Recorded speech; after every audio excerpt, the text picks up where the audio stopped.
Hello there, this is Jordan Mercier, and this is episode number 3 of the Wolverines Report. I am pleased to be joined today by President of the Kinsmen Minor Football League, Bryan Junkin. Bryan, first and foremost, congratulations on the new role. Thanks, Jordan. Yeah, it's an honor to be nominated and accept it, and it's good to be back here with you again, too. Talk to me a little bit about your vision for what the Kinsmen Minor Football League will look like. It's been a very difficult couple of years, and certainly the KMFL isn't alone in that, but what do you see as sort of your overall vision for the organization? Yep, well, you hit it. We've been off the field for 2 years now, and that sets us back a little bit as far as filling the pipeline with players and stuff. So we do have a little bit of an obstacle to get over this year, but we see getting back to basics. We're going back to tackle. We did play with flag a little bit last year, but we heard the parents and the players, and they want tackle. So we're bringing tackle back to all 3 age divisions. We run the same age divisions as the Wolverines, U14, U12, and U10.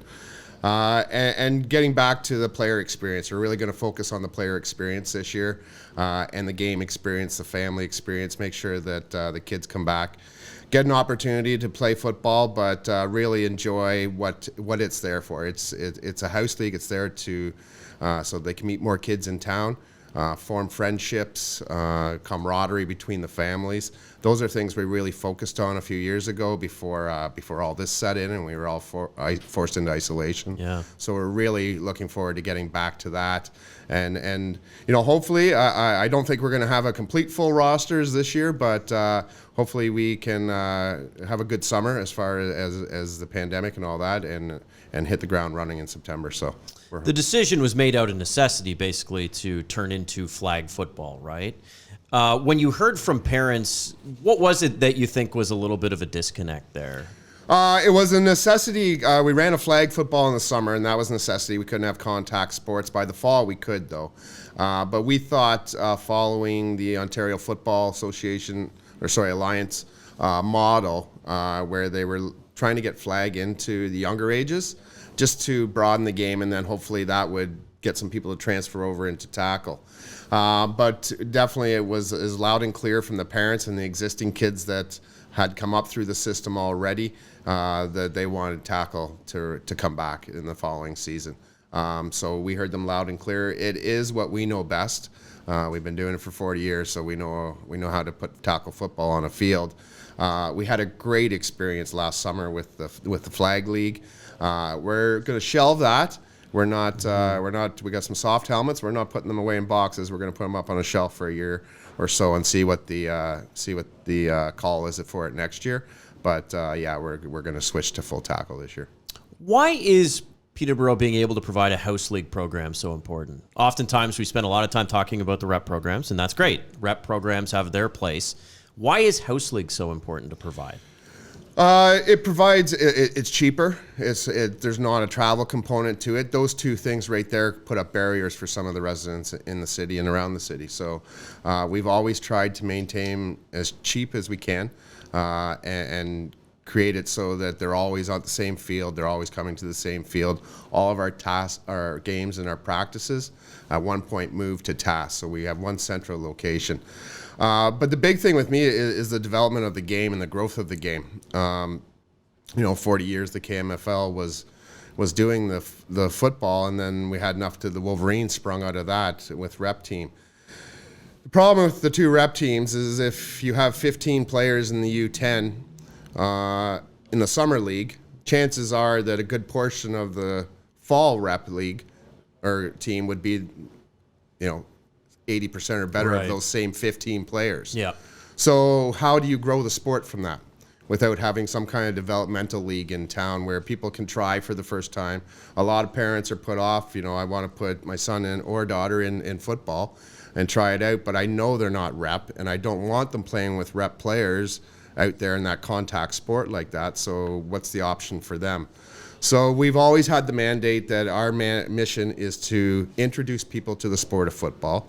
Hopefully they fall in love with it, and then we prepare them for the next level, whether that is high school or playing for one of the rep teams going forward. So to me, it's if you want to grow a sport, that's where you start. You provide the opportunities, and we can facilitate more, kids simply by the number of teams that we're going to be playing with. You kind of referenced this, but I'm just curious, the importance of getting girls involved.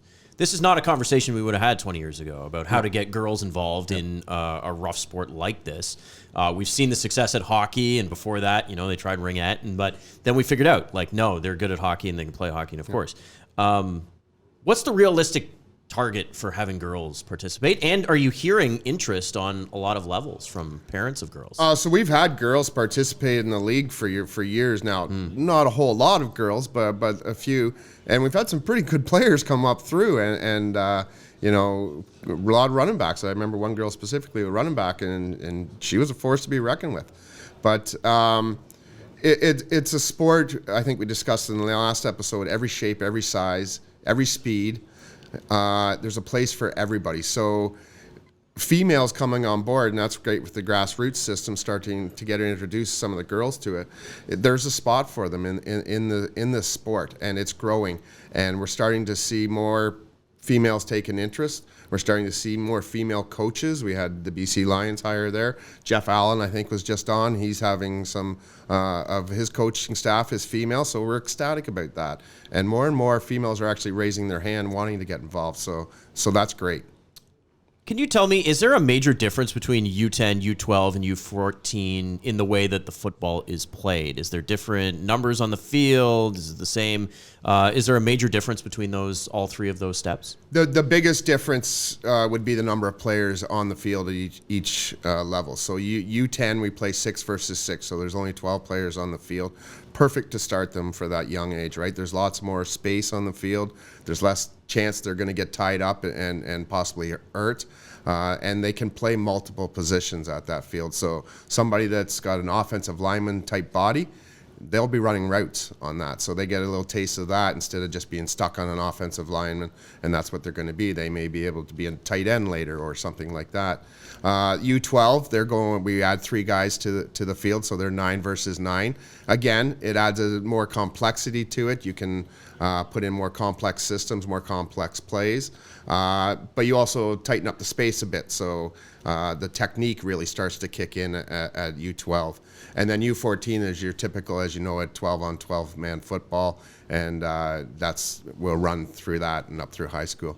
You talk about technique and learning some of the finer points of the game. I understand for a second straight year, the KMFL will run the First Down and CFL Futures Clinics. Can you tell me a little bit about those? Yeah, so when we joined Football Ontario last year, it opened up a lot of resources to us through them and Football Canada, and a couple of them are some grassroots programs that we immediately implemented. So the First Down program is aimed at 4 to 7-year-olds.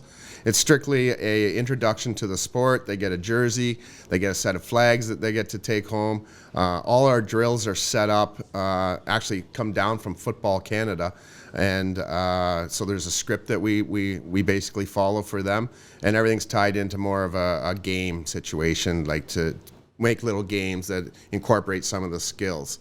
The next step up from that is our CFL Futures program. That's for 8 to 13-year-olds, and we had a really good turnout for this last year, so we're hopeful again this summer. But that's just a little bit more advanced than the First Down skills. They're a little bit older. There's still some introductory stuff in there, but not so much turning it into games. We're more about drills, and then usually end up with a game of ultimate football at the end or something like that. So we're running those again this summer. We're gonna tie them into the Wolverines home games a little bit. So we're making just waiting to hear what the schedule is going to be through the OSFL for that, and then we're going to add it to our game day experience with the Wolverines this summer. So for parents out there and they're watching this, and maybe they have a kid, a son or daughter that wants to get involved in the KMFL, so what's the timeline for registration, and when do you get ready for the season? That's funny you should ask. So we're opening registration this Friday, March 5th, and it will be open. There's an early bird registration, so we're $375 for the year, for the season, which is really good, incredible cost for that. But if you sign up before April 30th, you get another $50 off. And if you refer a friend that's never played for Wolverines or the KMFL, you get an additional $25 off for each friend. So you can be playing football for pretty cheap. But registration opens up this Friday.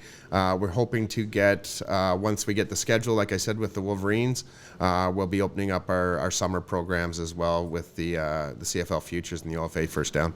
Bryan Junkin is the president of the Kinsmen Minor Football League. Bryan, thank you so much for coming by today. Really appreciate it. Pleasure to be here, Jordan. Thanks a lot. This has been another edition of the Wolverines Reports.